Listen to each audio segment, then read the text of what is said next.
Our line of work is dangerous, after all. Isn't it great to know you can get your arms, legs, eyes, or nose back if you lose them? Honestly, ma'am, you didn't have to put it quite like that. And one more thing, it might be disappointing, or it might be good news. Wanna hear? Yes. You're not the only one getting it. Solely MSSI. Hello. I waved to Go Yeonjeon, who had called out to me. Baek was sitting next to her. The company had gathered the three of us for a photo op as part of the bonus reward ceremony. It was the first time I'd seen them since the escape. You'd think Baek and I would see each other all the time, being roommates, right? But lately, he's been holed up in his room. Thanks to that, I've been enjoying the living room TV with Braun in peace. Have you been resting well? Are you feeling alright? I'm fine. How about you, Go Yeonjeon SSI? As I spoke, I realized something. Go Yeonjeon was focusing intently on my lips, trying to read them as I spoke. My hearing hasn't returned yet. As expected. At least the rental auditory device she'd been using automatically deactivated upon leaving the exhibition, so there was no worry about exhibition staff chasing after her. And in her hands was the bonus reward the company had just given her. When she opened the ornate box, adorned with gold embossing and mural-like decorations, it revealed a beautifully wax-sealed glass bottle. Inside the glass, the light green liquid shimmered like new spring leaves. Daydream Potion. Regeneration. C. Excellent. It was a C-grade regeneration potion. Go Yeonjeon held the glass bottle aloft, her eyes filled with a mix of hope, uncertainty, and anticipation. Well then, I'll go ahead and try it right now. Please do. Go Yeonjeon opened the regeneration potion and downed it in one go. Chapter 49. Chapter 49 to 49. The green magical potion slipped into Go Yeonjeon's mouth. Gulp. Gulp. When the liquid was gone, and the glass bottle was completely empty, Go Yeonjeon lowered the bottle. Eyes wide open, she brought both hands to her ears. And, trembling within her palms, as if new flesh was sprouting over an injury, round lumps of flesh began growing where her ears had been torn away. In an instant, they started taking shape. The helix, tragus, and earlobes all formed distinct structures around the cartilage, and then they became whole again. Wow. Goodness. Go Yeonjeon SSI. Yes. Oh. I can hear. I can actually hear. Go Yeonjeon exclaimed in disbelief as she touched her newly grown ears, then opened her smartphone's camera app to inspect them. As expected, they looked identical to her original ears. Does it hurt or feel uncomfortable? Not at all. It just itched for a moment, but then it was fine. Actually, it feels like my hearing is even better than before. It was truly a wonderful thing. Really, it was astonishing and awe-inspiring, something to be deeply grateful for, but this could lead to more reckless decisions.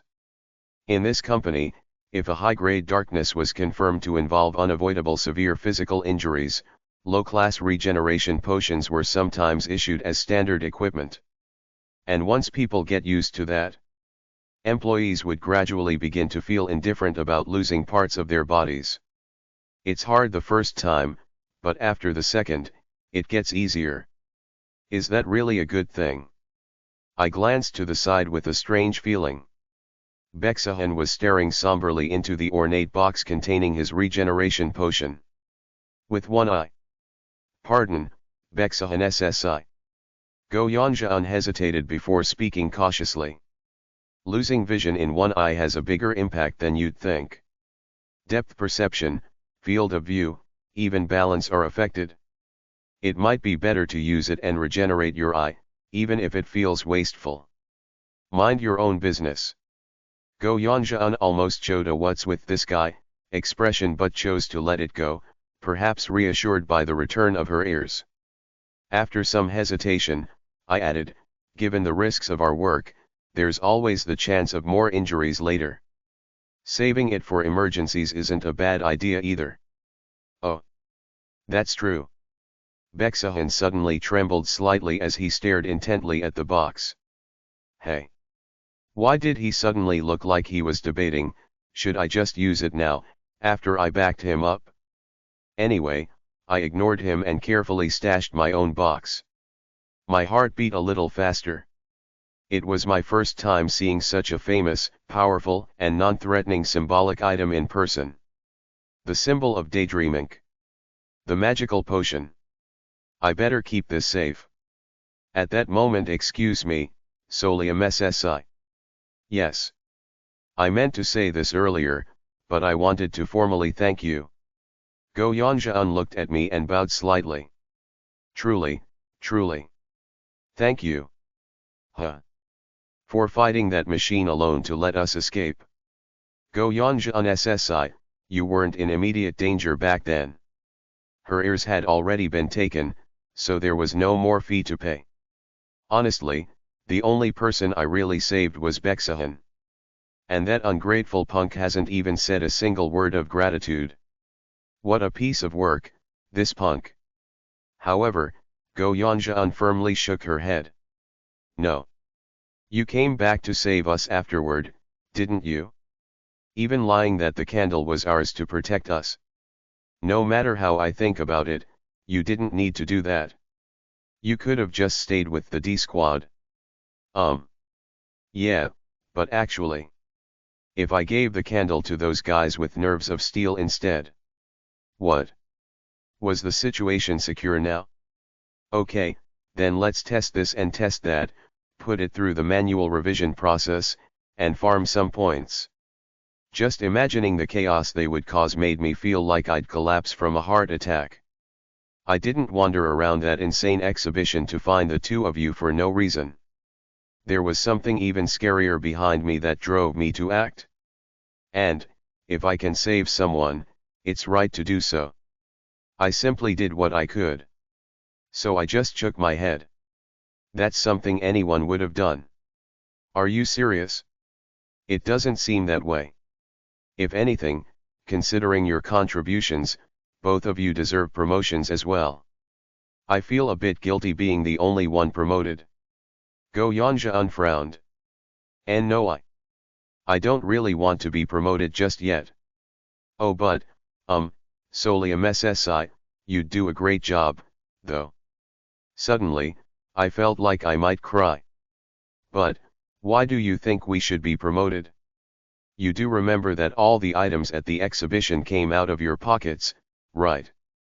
Go Yanjian looked at me with an expression that seemed somewhat pitying. In a corporate environment, if you seem too nice, people might take you lightly, so maybe you don't always have to be so kind to others. Yes. It really felt like she was overestimating me thanks to the savior effect. But remembering the silver heart badge, I simply lowered my head. Be kind. Thank you for the advice. Beksahan, looking utterly incredulous, alternated his gaze between me and Go Yanjian before clamping his mouth shut. Then, without a word, he stood up and left. Well, let's just leave him be. I exchanged polite goodbyes with Go Yanjian and turned around, deep in thought. When should I start wearing the silver heart badge? Should I only use it during missions? As I rolled the badge around in my pocket with my fingers, planning things out, a now familiar silhouette appeared at the end of the hallway. A white lizard head. Squad leader. Kim Solium SSI. It seemed the squad leader had been talking with the team leader while I was receiving my award. By now, even those vertical pupils were starting to feel somewhat familiar. Is this the savior effect too?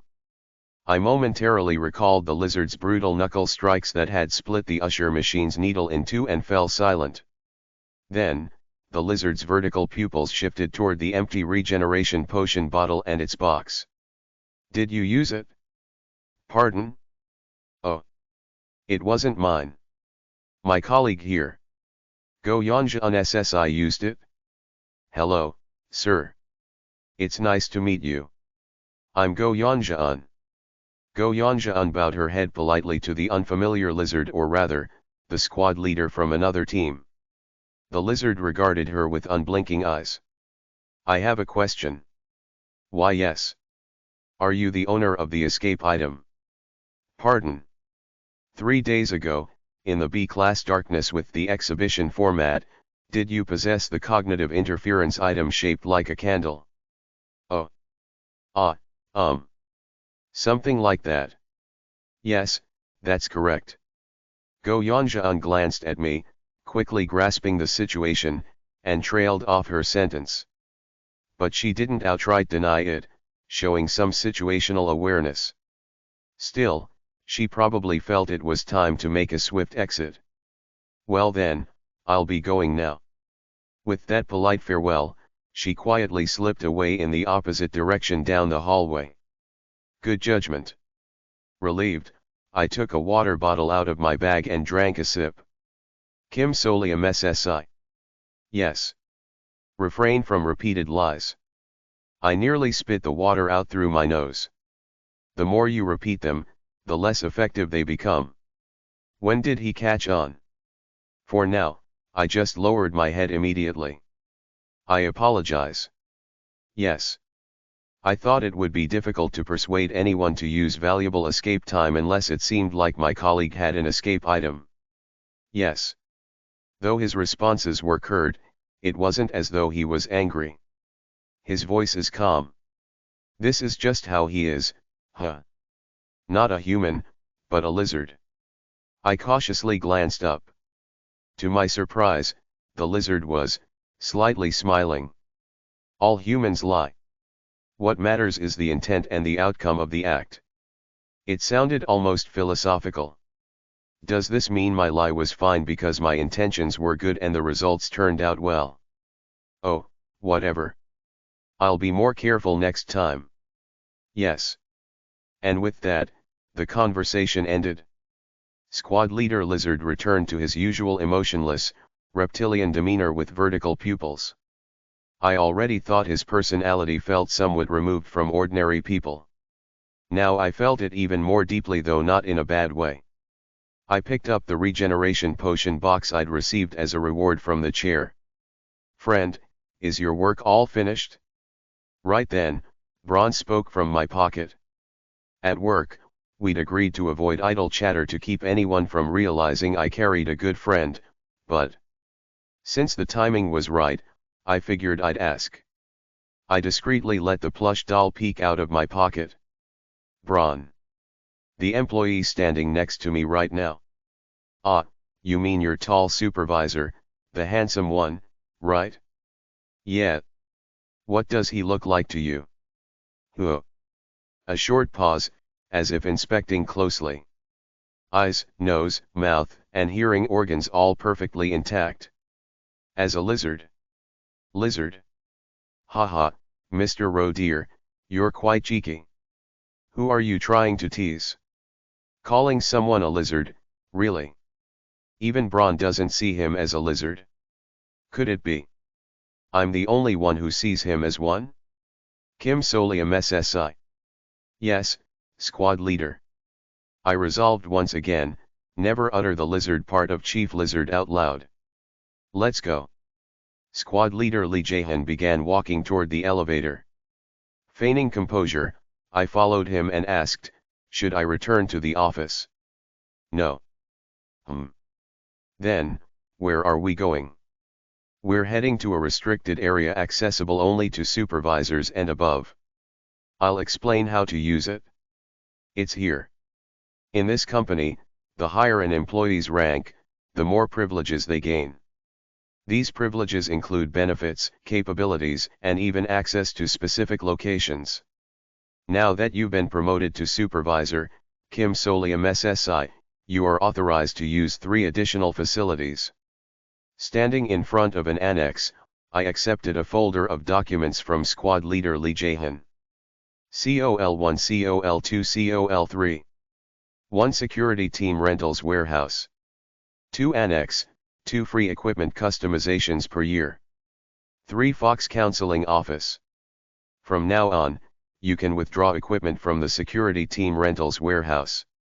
You can also customize exclusive equipment in the annex using Twilight class darkness without having to be escorted by a superior, and, if necessary, register for sessions at the Fox counseling office. I was already aware of these benefits. And I also recognized some of the newly unlocked spaces from the. A mix of satisfaction and thrill washed over me. And anticipation. There are more ways to survive in this insane world now. But everything comes with its drawbacks. Better treatment implies greater expectations from employees. And in this company, danger. In a corporation that deals with ghost stories, areas accessible only to high-ranking staff often imply risks that civilians cannot handle. Just like this. Additionally, supervisors in the field exploration team are assigned one specific darkness to manage. Exactly. Aside from my squad responsibilities, I now had to directly manage a ghost story myself. Although management is generally done collectively by a squad, the primary responsibility falls on the individual employee. Delegating responsibility to field workers. How very corporate. It's like getting a taste of familiar 21st century workplace dynamics. According to squad leader Lee Jahan, the longer your tenure and the higher your rank, the more darkness you are assigned, and the more dangerous it becomes. Fortunately, I was still a rookie. Since you've been promoted to supervisor in under a year of service, you'll be assigned an F-class darkness. You manage it according to the schedule, and register any anomalies in the inspection report. Yes, sir. It wasn't a situation where complaining would help, so instead of wasting energy whining, I decided to conserve my strength and pray for something meaningful. Please assign me a normal low-grade darkness. If it turns into some quiz show horror scenario, I might as well quit and start preparing for the Disaster Management Bureau exam. Then, I heard something surprising. I get to choose. Yes. Squad leader Lee Jahan said he would present a few candidates, and I could pick from them. Is that how it usually works? No. The lizard stared at me intently. It's my discretion. So, he was using his authority to give me some flexibility in choosing. This lizard. Thank you so much for your consideration. But, may I ask why you're doing this for me? It's a reward. Pardon. It's a reward for finding the correct escape route in a B-class ghost story and guiding D-Squad to return unharmed. But squad leader, you also saved my life from the usher machine. That's a matter of responsibility. The lizard spoke matter-of-factly. A squad leader is obligated to protect their squad members to the best of their ability. Wow. A genuinely good boss, right? I was almost moved. If I were a fresh graduate just starting out, I might have postponed my resignation plans for at least a month. No wonder Assistant Manager Ian Hage and Supervisor Park Minzong always try to speak well of our squad leader, even when they seem exasperated. Even I felt a vague sense of wanting to do my best under this leadership. Still, thank you. Yes. After bowing my head slightly, I followed the lizard to the isolation chamber for the F-class darkness. It wasn't a scenario I had anticipated, but it was shaping up to be a very favorable one. If I handle this well, it might even turn out to be a win. There was an open source wiki. What did that mean? It meant that since various creators contributed while adhering to the rules, the grading criteria for darkness could vary slightly depending on the source. Even within the F-class category, there can be items with incredible potential. As long as you know the correct way to handle them, that is. And through I already knew how to handle these. If the darkness in front of me was one of those documented in the records. These are the 3 F-class darknesses. I looked up. Before me were 3 objects. COL1, COL2, COL3. An old teddy bear, 2 black cards, a model airplane. I know all 3. Jackpot. Ah,